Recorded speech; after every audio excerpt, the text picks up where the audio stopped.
É isso mesmo. Muito bom dia, Tiago. Bom dia a todos. Olha, Tiago, há no Congresso Nacional uma pressão para adotar a reforma da Previdência até acima do governo Jair Bolsonaro.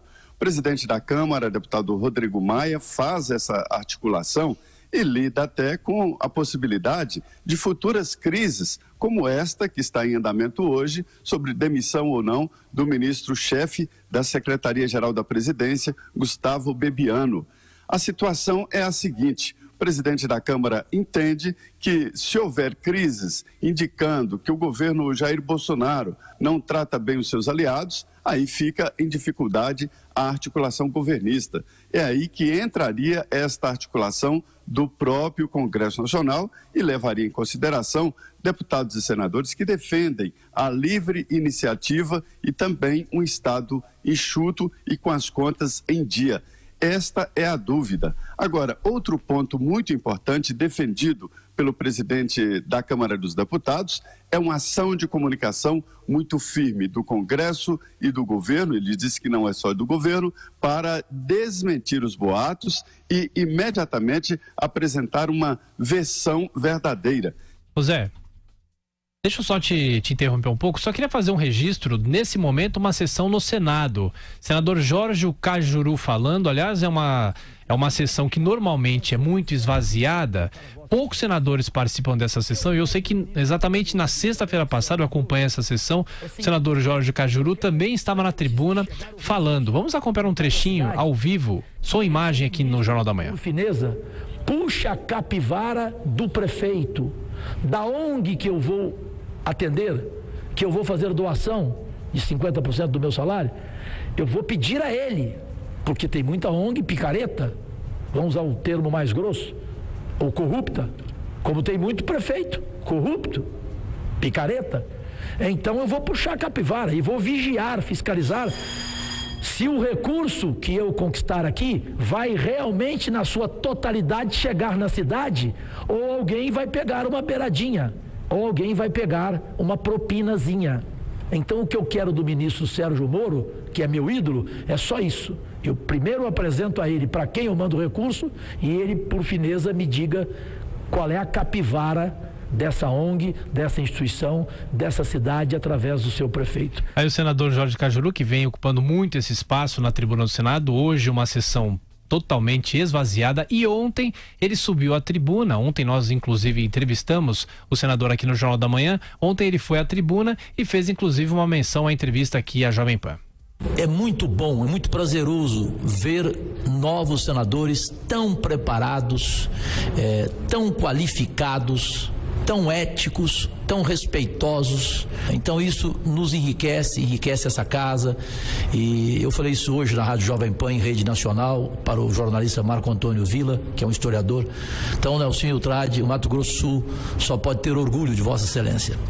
Aí, na verdade, foi uma parte, né, professor Villa? Sim, uma parte. Ele fez uma referência e vai agora, como ele disse, ler os dados que eu levantei do STF, da folha de pagamento, 222 funcionários por ministro, quanto que paga, o número de veículos, tudo aquilo, uma série de artigos que eu escrevi, tendo paciência de ler relatório. Ninguém lê relatório, é claro, é natural, relatório é para ficar jogado nos arquivos, mas eu gosto de ter uma certa implicância com esses relatórios e vou lê-los, né? E no caso do Senado é um verdadeiro absurdo para nós vermos como é o número de funcionários, absurdo, o número de vigilantes, copeiros, garçons.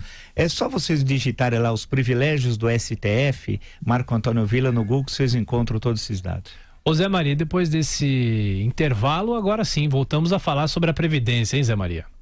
Pois é, esta é uma sessão na sexta, que é de manhã, geralmente, né? A sessão do Senado é à tarde, mas aí como ficam alguns senadores aqui, eles pediram para a sessão da sexta-feira, que essa sessão aconteça na parte da manhã, e aí na parte da tarde os senadores estão livres, né? E o senador Cajuru dizendo aí que vai doar, confirmando que vai doar metade do salário dele para uma ONG. Olha, então assim, o raciocínio sobre a reforma da Previdência é de que é preciso mais do que um programa de comunicação no sentido de esclarecer, mas de desmentir os boatos. Isso aí é uma tentativa, né, de se contrapor, de enfrentar esse trabalho contrário, são corporativistas, são servidores públicos organizados que vão fazer um lobby e vão fazer um trabalho, né, de tentativa de desmoralização da reforma da Previdência. E aí aquelas coisas, dizer que vai se aposentar aos 80 anos, que não sei quem vai morrer trabalhando, é esse tipo de pressão que o presidente da Câmara diz que acaba atacando o próprio Congresso e a votação da reforma. Agora, sobre o Bebiano, né, interessante é que é a primeira crise no governo e que levada ao terceiro andar pela própria família do presidente Bolsonaro, e aí apareceram as reclamações na Câmara de que o governo não pode tratar aliados assim. Deputados como o deputado Capitão Augusto, né, que é um dos primeiros aliados dele, diz que nunca foi chamado, não recebeu um telefonema, todo mundo muito carente na Câmara, viu? Precisando de afagos. Agora, Zé Maria, a gente vê toda essa pressão mesmo, neste começo de ano, a gente tem ouvido muita gente nas redes sociais colocando aquela transferência que o governo fez de recursos, né, da ordem de 606 bilhões, todo mundo falando que ele estava desviando dinheiro da Previdência, que as contas não são exatamente essas, e a gente vê que vem de corporações do próprio setor público. Então, há uma tentativa de se mostrar contas diferenciadas aí para falar que é falsa a ideia de necessidade da reforma da Previdência. Isso dá uma boa ideia do que o governo vai ter de enfrentar. Agora, eu acho que é muito positiva essa mobilização que a gente vê de economistas de várias áreas tentando esclarecer junto com os economistas do governo, né? Exatamente. O presidente da Câmara exemplificou. Ele, durante uma entrevista, ele citou que as pessoas hoje trabalham até os 80 anos. Nós temos vários exemplos, né? E aí já saiu aí um monte de mensagem dizendo que ele vai propor a aposentadoria aos 80 anos. Então, é por aí. Ele está certo e esta comunicação rápida hoje, né, permite, é um campo fértil para esse tipo de memes, de mensagens, né, que não condizem com a verdade. É um alerta. Zé Maria Trindade, bom trabalho para você, estaremos te acompanhando. Um abraço. Perfeito, obrigado, Thiago. Até.